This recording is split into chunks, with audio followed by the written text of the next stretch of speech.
Good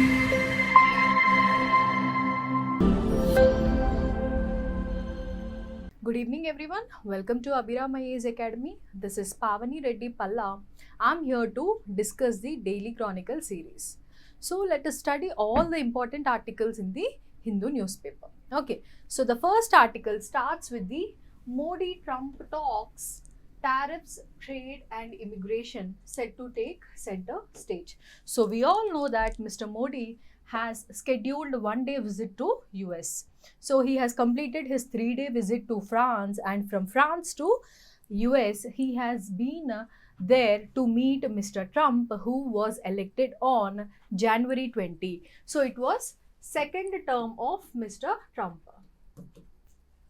So what will be the important agendas to be discussed between the Modi and Trump? So there are different agendas which are very important in point of our diplomacy. So number one will be tariffs on steel and aluminium. Okay. So what is tariff? Tariff is nothing but the duty imposed on imported goods.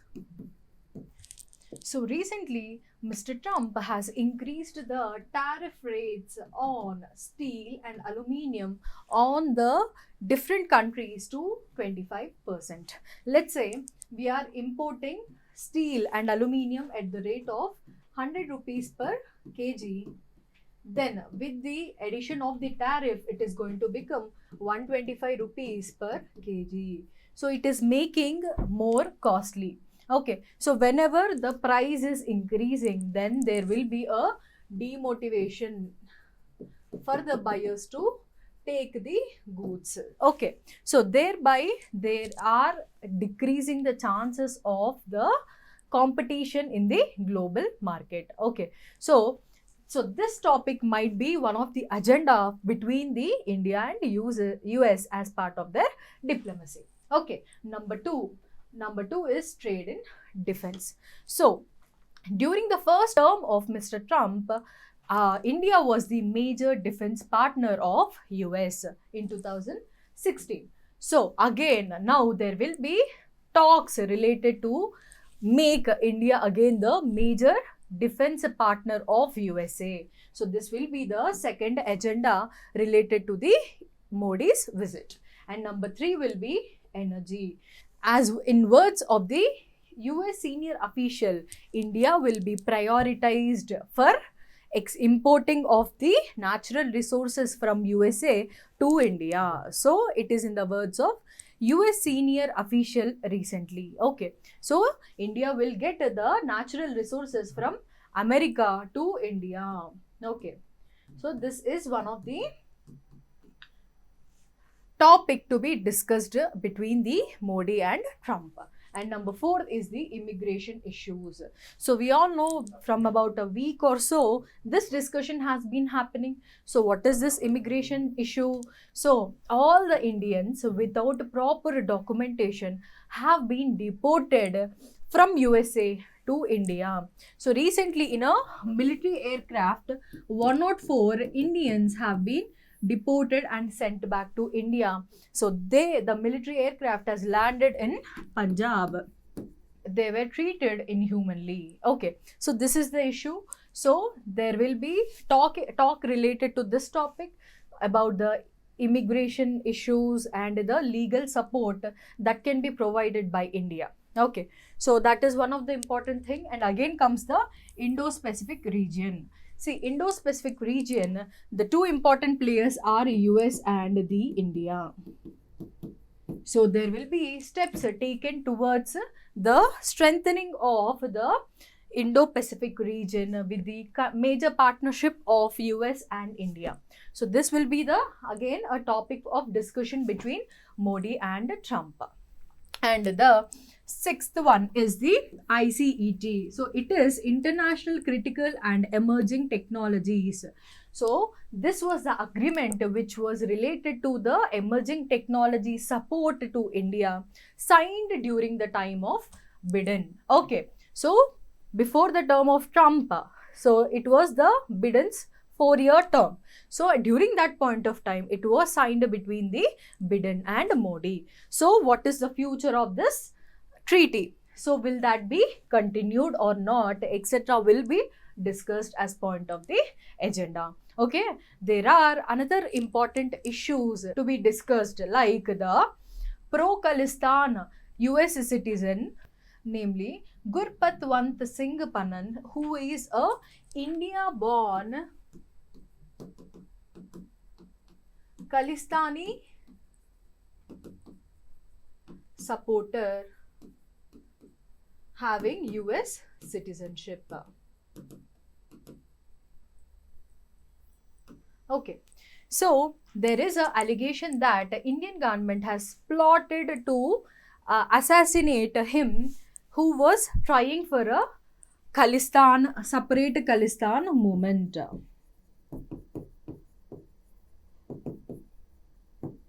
Who was leading the separate Khalistan movement. So what is this Khalistan movement? It is nothing but the separation of Punjab into a separate nation from India. So that is the Khalistan movement.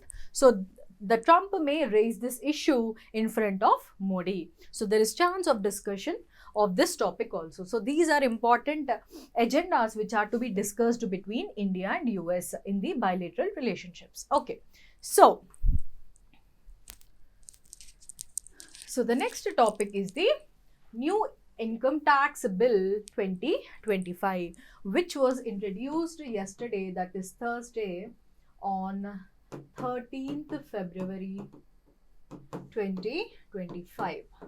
Okay, so what the headline says, the new income tax bill proposes easier tax compliance. Okay, so the finance minister Nirmala Sitharaman has introduced the new income tax bill 2025 in the Lok Sabha yesterday. Okay, so it will revamp the old 1961 Income Tax Act, which came into force in 1962 April. Okay, so this income tax bill will replace the old IT Act or Income Tax Act of 1961, which came into force in April 1962. So when was the first proposal for this bill came? So in the last budget, that is in July 2024, the finance minister Nirmala Sitharaman garu has announced about this new income tax bill. Why? Because the old one is having complicated and cumbersome for the taxpayers. For example, it is having multiple terms such as assessment year, previous year, financial year, taxpayers, etc. So which was difficult for the taxpayers to understand. Okay, so in the new income tax bill, we have two terms like the tax year and the financial year. Okay, so thereby making it easy to understand for the taxpayers as well as the accountants. Okay. Next, we have multiple provisions related to the TDS, tax deduction at a source, and tax collected at a source. So these two are also simplified, okay, under the new IT bill.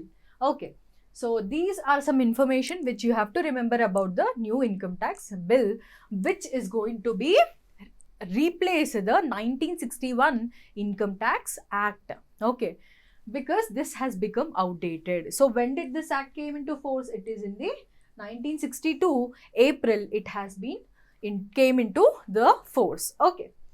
The next article is related to the reservations again. So yesterday we have seen about the reservations, right? So the center will never allow inclusion of Muslims in the BCs. So yesterday we have seen about the 42% quota which is going to be given to the BCs in Telangana state. So this article says that center will never allow the inclusion of Muslims in the BCs. So here the Telangana government has included Muslims in the OBCs quota, which is not going to happen. So based on the socio-economic survey, this new data, the new data related to the population proportions of the unreserved and the BCs, SCs, STs has been released by the Telangana state government.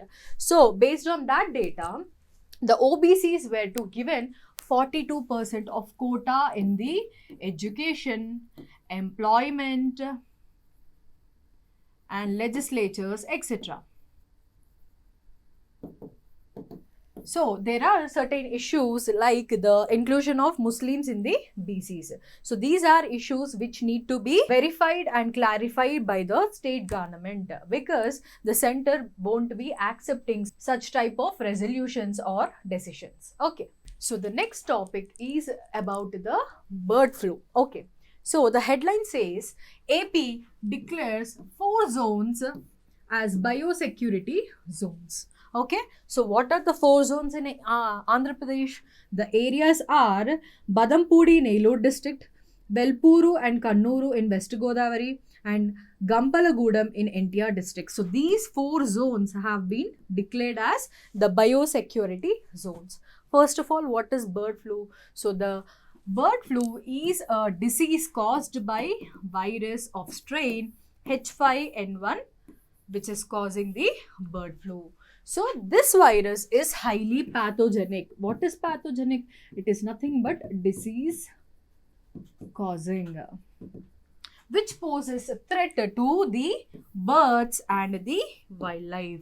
So now let us study the H5N1 virus, or which is also called as the avian influenza virus. Okay, so let us study about the H5N1 bird flu or the avian influenza virus, which is potential threat to the birds and the wildlife. Okay. So the background is the avian influenza is a highly pathogenic virus, that is the disease causing virus, primarily circulates among the birds but can infect the mammals. What is meant by mammals? Mammals means the vertebrates which can produce milk, for their younger ones. So the vertebrates which are going to produce milk for their younger ones is called as mammals. Okay, so the threat by the H5N1 flu is to birds and the mammals. Okay, so it originated from a virus outbreak in the China.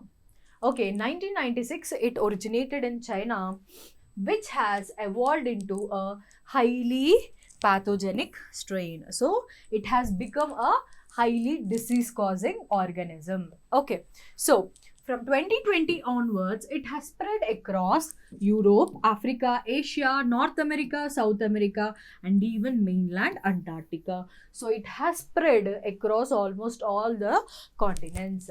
Okay, next, India experienced the first H5N1 outbreak in the state of Maharashtra and Gujarat in the 2015. So a decade back, we have the first outbreak in India in the states of Maharashtra as well as in the Gujarat. Okay, so this is the background. So how you have to remember? Of course, China is the first place where the virus outbreak has taken place, and again in India, in 1 decade back, exactly in 2015, there was outbreak in Maharashtra and Gujarat.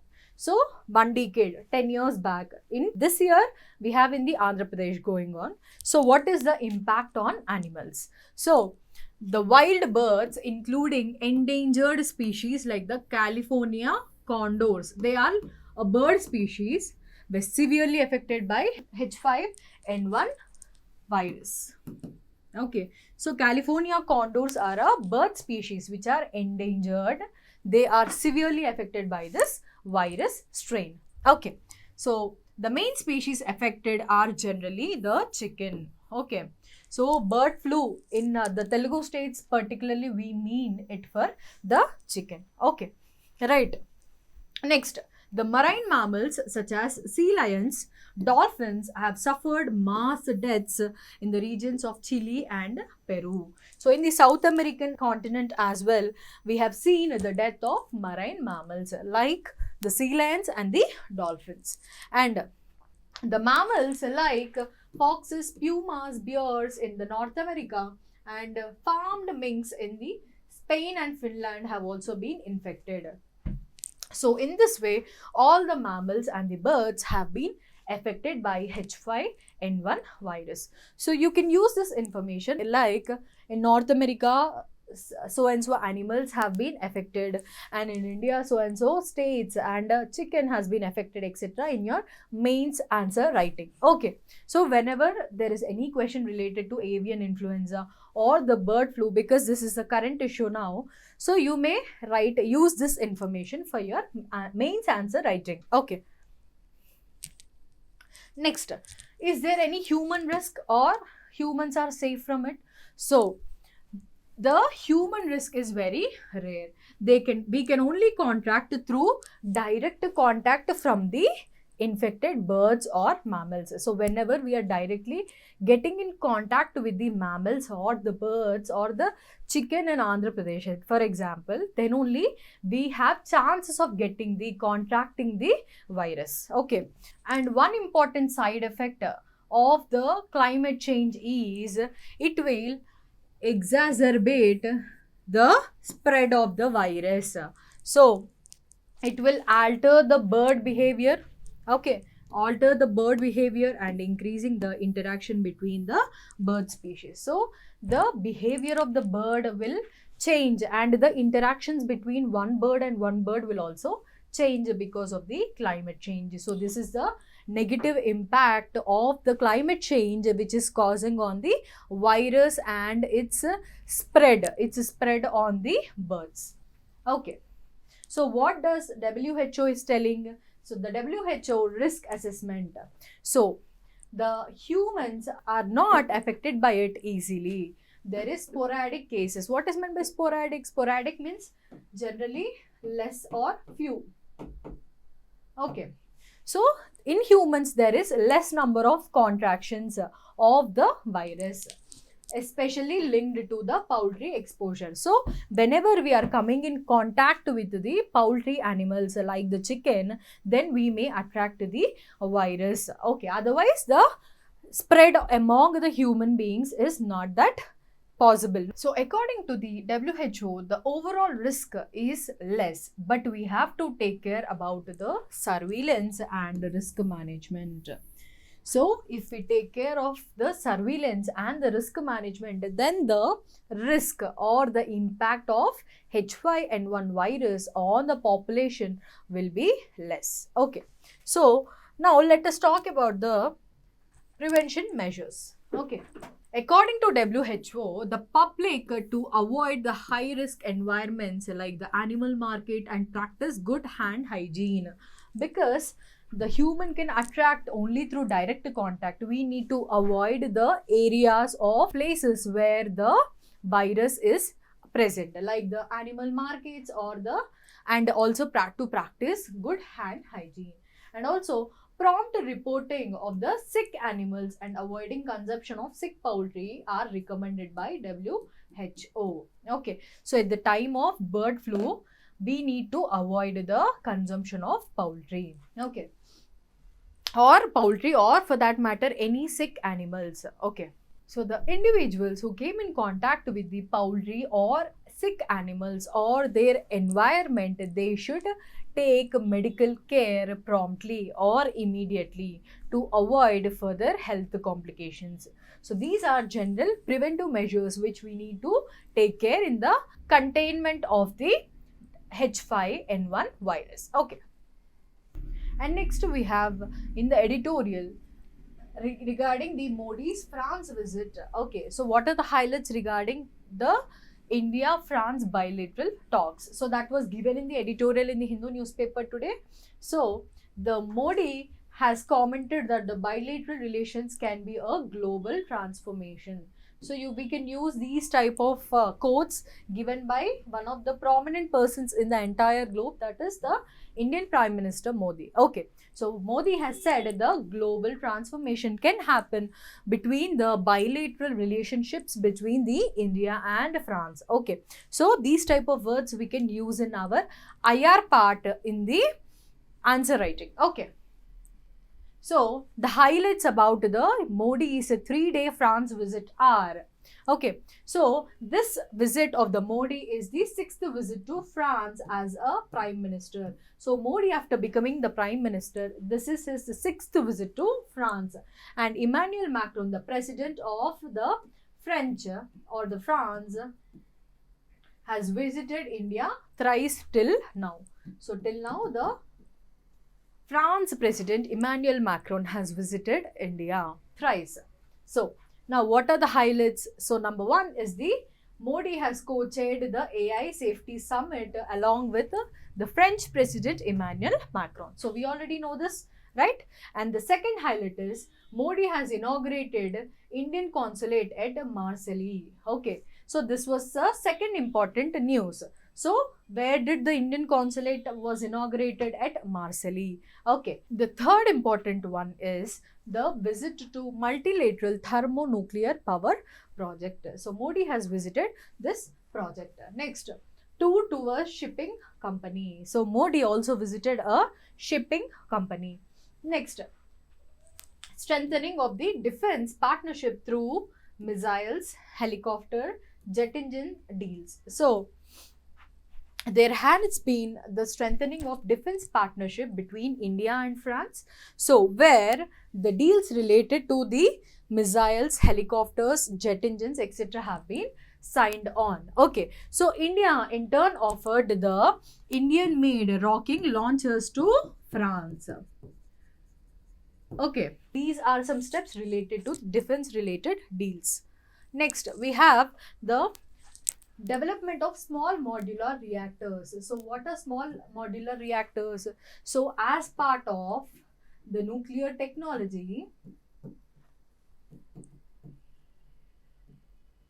okay, so these are small version, small and updated nuclear reactors.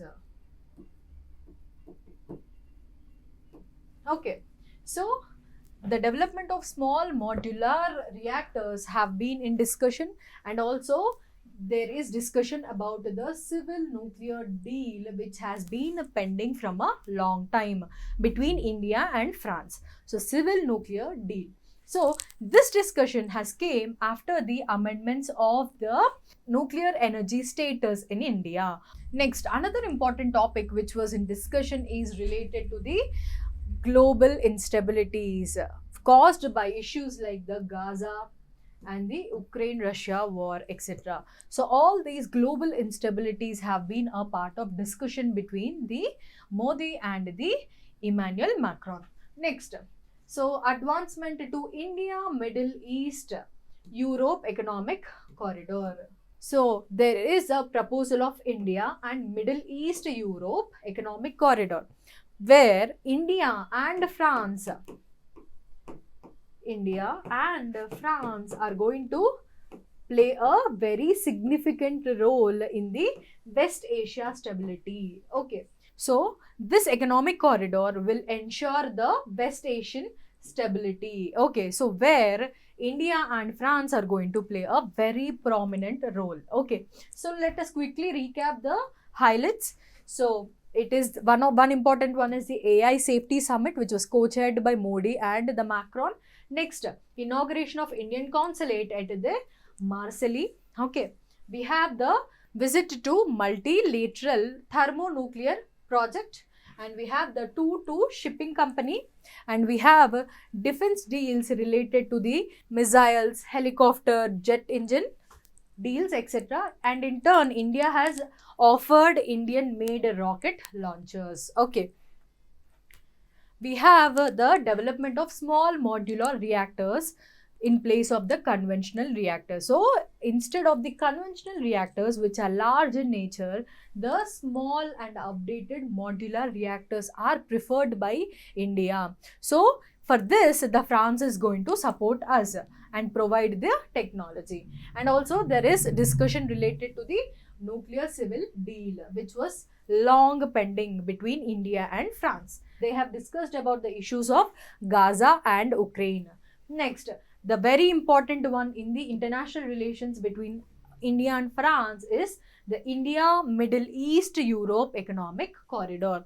So where the India and France are two prominent players in this corridor. Okay, so they have discussions related to these.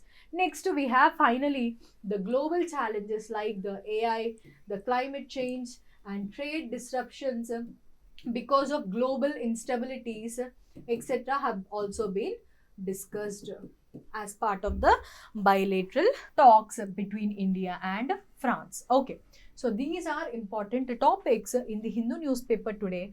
Please make sure you're reading these articles again. So that's all for today. Let us continue our discussion tomorrow. Thank you. Like and subscribe to Abhiram IAS Academy. Thank you.